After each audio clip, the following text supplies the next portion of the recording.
ქართულმა ოცნებამ არჩევნების გაყალბება უკვე დაიწყო, ასე აღვიქვამს ოპოზიციამ მმართველი პარტიის გადაწყვეტილ პოზიციას, რომ პრეზიდენტის ვეტო დაძლიოს.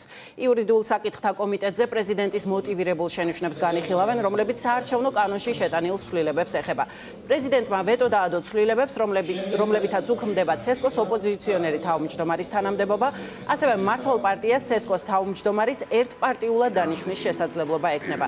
ცვლილებები ერთხელ უკვე გააკრიტიკა ვენეციის კომისიამ, ახლა კი ოცნება არ ითვალისწინებს ევროსაბჭოს მონიტორინგის კომიტეტის რეკომენდაციას, რომ ვეტოს დაძლევამდე კიდევ ერთხელ გადააგზავნოს კანონპროექტი ვენეციის კომისიაში შესაფასებლად. ქართული ოცნება დასავლელი პარტნიორების შეფასებებს უარგუმენტოს უწოდებს.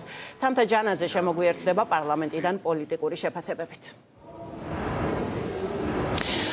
სოფო მანამდე გეტყვით იმასაც, რომ ცენტრალური საარჩევნო კომისიის თავმჯდომარის ოპოზიციონერ მოადგილეს სიტყვა არც იურიდიულ საკითხთა კომიტეტზე მისცეს, მიზეზი რეგლამენტით გათვალისწინებული ნორმები იყო. გიორგი სიორიძე სურდა ასეთ მნიშვნელოვანი საკითხის განხილვის დროს საკუთარი პოზიცია დაეფიქსირებინა. მანამდე კი დეპუტატებს დეტალურად გააცნო პრეზიდენტის საპარლამენტო მდივანმა გიორგი მსხილაძემ პრეზიდენტის მოტივირებული შენიშვნები. მან აღნიშნა, რომ დიდი მნიშვნელობა აქვს ცენტრალური საარჩევნო კომისიისთვის პოლიტიკური პარტიების კონსენსუსსა და ნდობის მანდატს და აღნიშნა, რომ იმ შემთხვევაში თუ ხელისუფლება ვეტოს დაძლევს და საარჩევნო კოდექსში ცვლილების შევა იმ სახით, როგორც ხელისუფლება ვარაუდობს, ეს იქნება ერთპარტიული ცენტრალური საარჩევნო კომისია.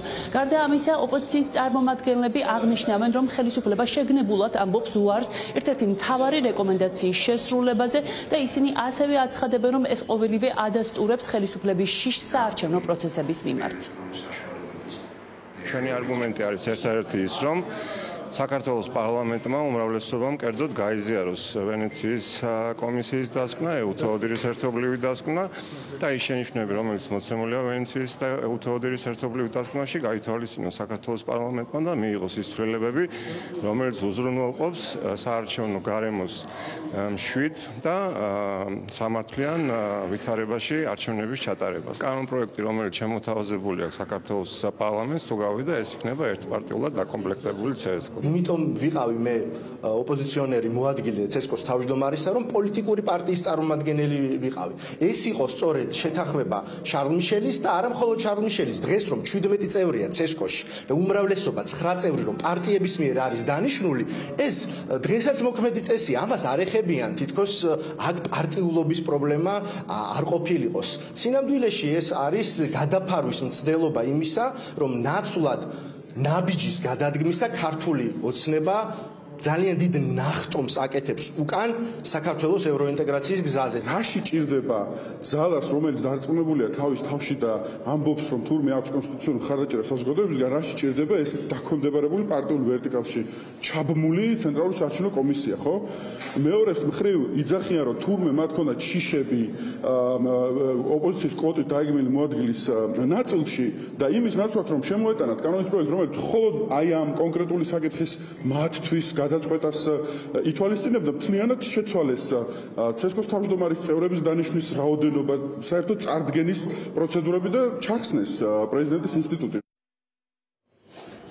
ხელისუფლების არგუმენტს რაც შეეხება, ისინი პირველ რიგში ხაზს უსვამენ იმას, რომ რეკომენდაციები სავალდებულო ხასიათის არ არის და ასევე აღნიშნავენ იმასაც, რომ ცენტრალურ საარჩევნო კომისიის და საარჩევნო ადმინისტრაციის დაკომპლექტებასთან დაკავშირებით პრაქტიკულად ოპოზიციასთან ერთად კონსენსუსის მიღწევა შეუძლებელია, რაც საერთო ჯამში მათი აზრით პროცესს აზიანებს.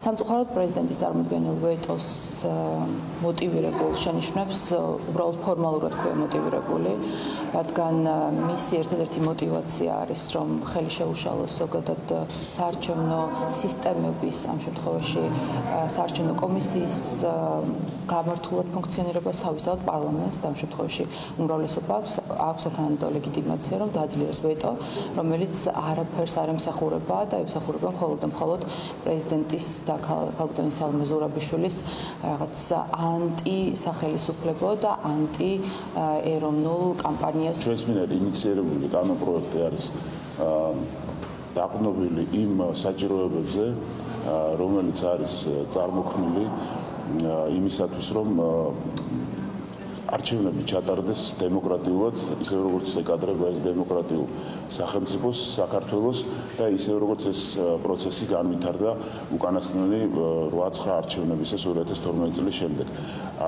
ამ პროცესს ვინც შეეწინააღმდეგება, მათ შორის იქნება ეს პრეზიდენტის საკუთარი ვეტოთი, ბუნებრივია იქნება უგულებელყოფილი. პრეზიდენტის ვეტოს დაძლევა 76 დეპუტატის ხმა ჭირდება, როგორც უმრავლესობა ირწმუნება, მიმდინარე კვირაში პრეზიდენტის ვეტო წარმატებით იქნება დაძლეული.